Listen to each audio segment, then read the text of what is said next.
Bom dia, turma, sétimo ano, como é que vocês estão? Bom, eu quero dizer que foi muito bom a gente ter se encontrado na nossa aula online na semana passada. E essa semana vamos nos encontrar novamente, tá? Já com esse assunto aqui do verbo, com as atividades das semanas anteriores. Porque hoje, a tarefa de hoje, a gente não corrige essa semana, só na próxima, tá? Porque aí fica esse tempo para que vocês possam respondê-la. Então, a gente continua com o verbo. Essa atividade de hoje, ela não tem no livro, são atividades complementares, então, são atividades que você pega na escola, impressa, ou baixa no portal e imprime em casa. Mas tem que ter essa folha com vocês, tá? No caderno de gramática, vocês colocam o cabeçalho, o título e atividades complementares e podem colocar só as respostas. Mas, para isso, vocês têm que ter o material impresso com vocês. Para na correção, a gente saber o que é que está respondendo, saber o que foi o assunto, porque quando a gente coloca só as respostas, depois não sabe nem qual era o tema. Então, sempre quando eu digo a vocês que coloquem só as respostas na atividade, quer dizer que vocês têm aquele material com as perguntas disponível. Porque se não tiver, aí vocês têm realmente que copiar todas as perguntas. Como essas atividades de português, elas acabam sendo um pouquinho extensas, porque tem os textos, então eu não recomendo copiar. Recomendo que vocês peguem impresso na escola ou imprimam em casa, quem tiver essa possibilidade. Então, eu vou relembrar algumas coisas sobre o verbo, que a gente viu na última aula e no ano passado. E depois eu vou explicar alguns pontos de atividade que vocês vão responder aí em casa, tá? Bom, aí eu fiz aqui um esquema no quadro. Inclusive, se vocês puderem reproduzir no caderno de vocês, eu acho que ele resume tudo. É tipo um lembrete mesmo para vocês desse assunto. Então, vamos ver aqui, ó. Vou mostrar para vocês ele completinho. Aqui vocês possam reproduzir aí. Então, a gente tem aqui no centro de tudo o verbo, né, que é essa classe de palavras tão complexa e tão rica. Ela nos dá informações a respeito de praticamente todos os elementos da língua, ela nos ajuda a decifrar. Então, eu coloquei aqui essas 4 informações sobre o verbo. As formas nominais do verbo, que são 3, indicativo, gerúndio e particípio.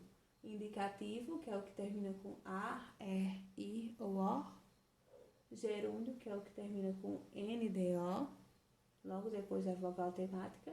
E o particípio, que termina com ado ou ido, tá? Aqui as 3 formas nominais. Aqui nessa lateral, a gente tem as 3 conjugações. Então, a gente tem a primeira conjugação, termina com ar, a segunda, que termina com e a terceira, que termina com ir. E aí, eu vou acrescentar aqui, junto com a segunda, para ninguém esquecer, né? A, que termina com or, que é o verbo or. Tem um acentozinho aqui. Bom, e aqui, os sentidos do verbo, que é importante que a gente conheça. São 4 sentidos de ação, estado, mudança do estado e fenômeno da natureza. Então, são 4 sentidos do verbo. E aqui embaixo a gente tem os modos e os tempos do verbo. Os modos são 3 também, indicativo, subjuntivo e imperativo. E cada um deles tem os seus tempos. O indicativo tem 6 tempos, presente, futuro do presente, futuro do pretérito, pretérito perfeito, pretérito imperfeito, pretérito mais que perfeito. O subjuntivo tem 3 tempos, presente, pretérito imperfeito, futuro do pretérito. E o imperativo, como ele é só presente, ele tem 2 formas, o afirmativo e o negativo. Isso aí a gente viu de forma detalhada na aula da semana passada, e aqui eu quis colocar esse esquema para consolidar e vocês responderem a atividade da folha, tá? Bom, então eu vou passar aqui rapidamente aqui pela tarefa de vocês, só para dar uma orientaçãozinha básica nela. Eu quero que vocês coloquem mesmo, façam pelo que vocês já aprenderam, mas eu vou orientar algumas partes aqui para que vocês possam responder. Então, a tarefa que, assim, a princípio você vê ela um pouquinho grande, mas o próprio assunto é grande, não tem como a gente restringir muito, mas como também tem textos, né, não vai ficar tão exagerada. Responda no caderno, deixem só as respostas no caderno mesmo, que facilita, porque se vocês responderem na folha, depois vocês podem perder essa folha, né? A gente sabe, depois que perder, pode imprimir outra, mas se já tiver com as respostas, vão ter que responder tudo de novo, aí não é interessante. Então, a gente começa com um poema. Bom, a tarefa é o verbo na construção do texto, porque é importante que a gente visualize agora o que a gente aprendeu dentro da realidade, dentro dos textos. Então, a gente tem esse texto aqui, é um poema de Lalau e Laura Beatriz, chama Infância 2. Ele tem esse nome Infância 2 porque eles já tinham escrito antes um outro poema com esse mesmo nome, Infância. Então, vocês vão ler esse poema e vão responder algumas questões sobre verbos. Primeiro, vocês vão ver aqui que o eu lírico, relembrando, o eu lírico é aquele que fala no poema, cita um conjunto de ações que ele realizava quando era criança. Identifica no poema ações que envolvia brincadeiras e brinquedos, demonstram peraltices do eu lírico, revelam perigos que o eu lírico correu e revelam problemas de saúde do eu lírico. Então, vocês vão dizer quais são as ações de cada uma dessas informações que estão aqui na primeira questão, as ações que ele praticava. Depois, na segunda, diz assim: para exprimir as ações que realizou na infância, o eu lírico utiliza muitos verbos. Identifica os verbos dos 10 primeiros versos. Então, todos os verbos que tiverem nos 10 primeiros versos, vocês colocam aqui. Em que tempo e modo verbal eles estão? E aí vocês vão utilizar um daqueles tempos que a gente viu, né? Tempo, por exemplo, presente do indicativo, pretérito perfeito do indicativo. Dizer justamente o tempo e o modo.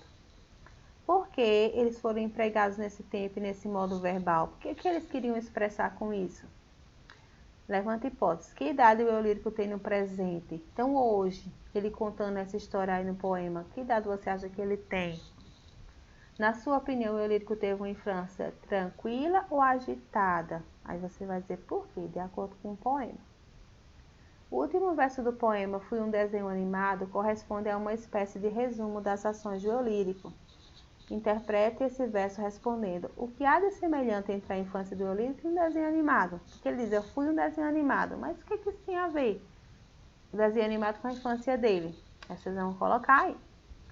Na 4 diz que os verbos têm um papel destacado nesse poema, né? Que esse jogo tem muitos verbos.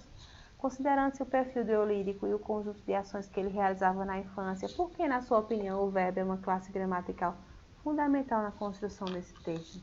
Então, vocês vão me dizer por que nesse texto tem tantos verbos, por que os verbos são tão importantes na construção dele, tá? Continuando, a gente tem aqui, vai para semântica e discurso, que é o sentido do verbo nos contextos. Tem uma tirinha, né, do H, a tirinha de Dick Brown, né, personagem H e da Helga. E aí vocês vão identificando verbos aqui, ó, o tempo e o modo que vocês vão colocando, o que é que elas expressam, porque a gente lembra, né, que o modo eles têm, pode ser dúvida, pode ser certeza, pode ser ordem, vocês vão colocar aí. A segunda é falando sobre a interpretação, né, sobre o humor na tirinha, aí vocês vão falar sobre isso. Na terceira, a gente tem 3 frases, todas 3 são com o verbo no imperativo. Aí vocês vão dizer qual delas é a mais gentil e qual é a mais autoritária. Já na 4, a gente tem 2 frases, tá? Elas aparentemente são quase a mesma coisa, mas muda o modo verbal dos verbos que estão em destaque aqui.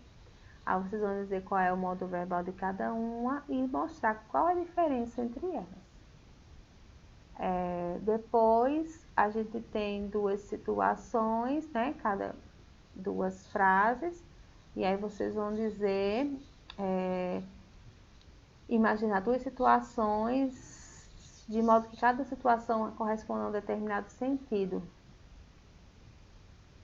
Assim, para cada frase, não é para cada duas frases, duas não. Para cada frase, você vai imaginar duas situações que ela tenha sentido, tá? Dois contextos. A primeira é: a janela está aberta. Em que situação pode acontecer isso? Você vai explicar duas situações. A geladeira está vazia, mesma coisa, tá? Na 6, vocês têm algumas frases que falam sobre uma ida de Pedro ao médico.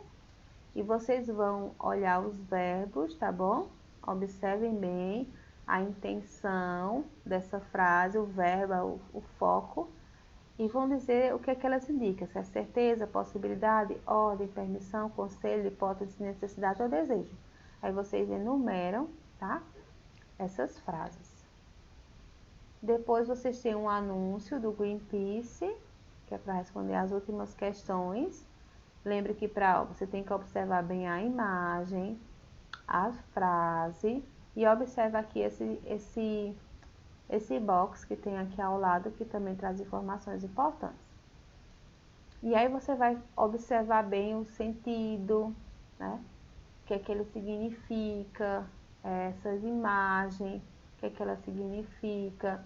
E aí também a gente vai ver a questão dos verbos, os modos verbais, qual a intenção, né? Por que foi necessário usar esse modo verbal nesse tipo de texto. Então, a gente sempre analisando essa questão do modo verbal com a intenção, porque a gente não usa, por exemplo, um subjuntivo, um indicativo, um imperativo do nada. Sempre tem algum motivo, alguma intenção nisso, tá? Essa 10ª questão ela é interpretativa também. Então, vocês respondam essa atividade com calma, a gente façam durante a semana, porque essa semana a gente vai corrigir a tarefa da semana anterior, não essa. Então, vocês têm aí uma semana toda para fazer essa atividade com bastante calma. Aproveitem a videoaula que a gente vai fazer essa semana para tirar dúvidas, para que a gente possa concluir esse assunto da melhor forma, essa revisão e iniciar, de fato, o assunto do 7º ano, que é a sintaxe, já começar com sujeito e predicado, tá bom? Beijão e até a nossa aula.